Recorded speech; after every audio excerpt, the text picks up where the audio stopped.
Olá pessoal, bem-vindos à nossa videoaula e hoje vamos falar sobre um dos impérios mais fascinantes da história, o Império Bizantino. Entre 324 e 330, o imperador Constantino I transforma a capital do Império Romano, Roma, para a cidade de Bizâncio, por estar bem situada entre as rotas comerciais que passava pelo Mar Mediterrâneo e Mar Negro. Em 330 d.C., o imperador Constantino I decidiu rebatizar a cidade como Constantinopla. E no ano de 395 d.C., o Império Romano foi dividido em duas partes. Como você pode ver no mapa, na sua esquerda o Império Romano Ocidental e na sua direita o Império Romano Oriental, conhecido mais tarde como Império Bizantino. Vale ressaltar que quem foi o responsável pela divisão do Império Romano em Oriente e Ocidente foi o imperador Teodósio I.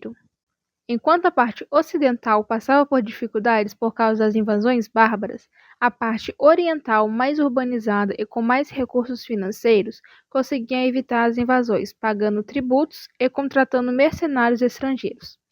Além disso, no século V d.C., pelas ordens do imperador Teodósio II, as muralhas teodosianas foram construídas. Porém, o Império do Ocidente segue para o seu lento declínio, devido à expansão dos povos germânicos, combinando no fim do Império do Ocidente em 476 d.C. Vamos ver um pouquinho das características gerais desse império. O governo era controlado pelo imperador, que também era o chefe religioso, e por isso se tratava de um estado teocrático, quando o poder político e religioso está misturado. Um dos governos que ganhou destaque na longa história do Império Bizantino foi o do imperador Justiniano e sua esposa, a imperatriz Teodora.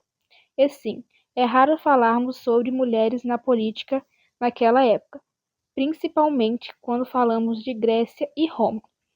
Mas, de acordo com os pesquisadores, ela foi fundamental e governou junto com Justiniano. Durante o governo do casal, houve uma considerável expansão territorial. Um ano depois de assumir o trono, Justiniano nomeou uma comissão de 10 membros que compilou e catalogou as constituições vigentes, ou seja, as leis dos imperadores, desde o governo de Adriano. Então, em 529, Justiniano I publicou o Código Novo Justiniano, ou Corpus Juris Civilis, formado por um conjunto de leis chamado Codex, uma divisão das leis chamado Digesto e a elaboração das leis de forma didática, chamada Institutas, e a construção de novas leis chamadas novelas. 5 anos depois, esse código é substituído por outro, ficando conhecido como o Código Velho, enquanto o Código de 534 ficou conhecido como o Código Novo. Esse fato é importante porque esse código jurídico é a base da jurisprudência latina, servindo como base para os códigos civis e penais da maior parte dos países ocidentais até hoje. No governo de Justiniano, o seu autoritarismo promoveu revoltas e a insatisfação da população. E por falar em população, a sociedade era hierarquizada.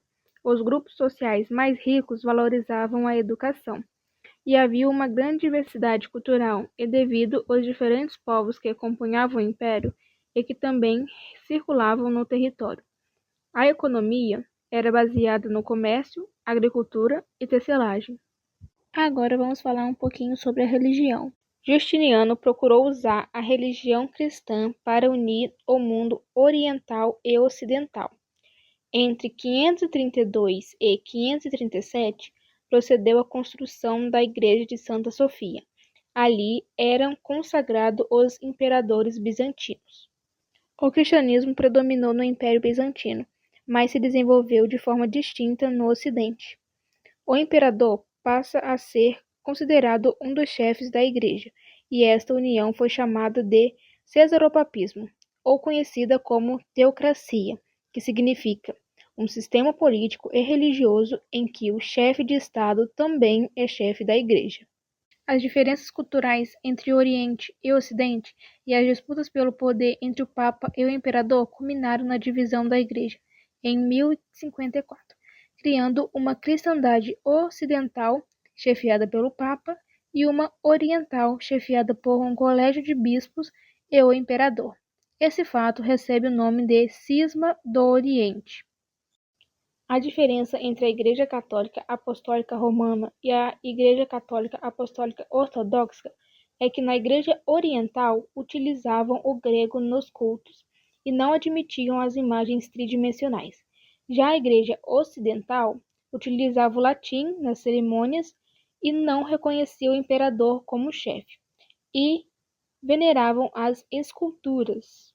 Para os bizantinos, as imagens denominadas ícones deviam ser bidimensionais, e esta disputa acabou levando-os a um movimento de destruição, conhecida como iconoclastia, que é a rejeição ou destruição de imagens, monumentos ou estátuas, geralmente por razões políticas ou religiosas. Agora vamos falar um pouquinho sobre a arte bizantina. Ela também foi muito marcante, pois estava diretamente vinculada às características principais do Império. Era uma arte essencialmente cristã que tinha como objetivo o ensinamento do cristianismo aos analfabetos, e por isso era comum retratar passagens da Bíblia, e se destacou nas construções de mosaicos. E como esse império chegou ao fim? Bom, após séculos de declínio, o Império Bizantino começou a entrar em colapso. O enfraquecimento das defesas, a constante ameaça dos turcos otomanos e as divisões internas contribuíram para sua queda.